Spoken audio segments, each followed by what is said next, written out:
7 বছরের শিউলি গ্রামের এক ছোট্ট বাড়িতে থাকে। প্রতিদিন বিকেলে সে বাড়ির পাশের বড় পুরনো আম গাছটার নিচে খেলা করতে যায়। কেউ ওদিকে যেতে চায় না, সবাই বলে ও গাছে নাকি ভূত থাকে।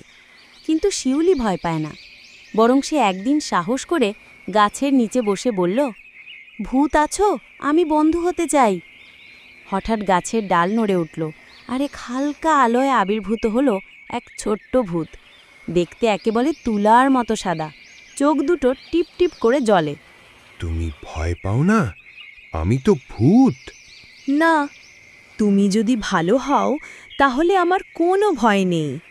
আমার নাম পেঁচু। আমি কারো ক্ষতি করি না, কিন্তু একা থাকতে থাকতে অনেক একা লাগতো। তাহলে আমরা বন্ধু। আমি তোমার সঙ্গ দিতে চাই। বাহ, ধন্যবাদ।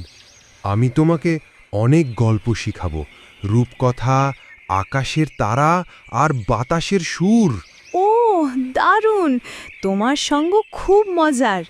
তুমি কি জানো, আমি সবাই থেকে লুকাই। সবাই ভূত দেখে ভয় পায়। আমি ভয় পাই না, কারণ তুমি আমার বন্ধু। বন্ধুত্বই তো সাহসের মূল।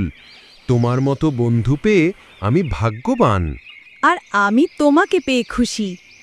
তাহলে বলো, কাল বিকেল আবার আসবে আমার সঙ্গে গল্প করতে? অবশ্যই, আমি অপেক্ষায় থাকব।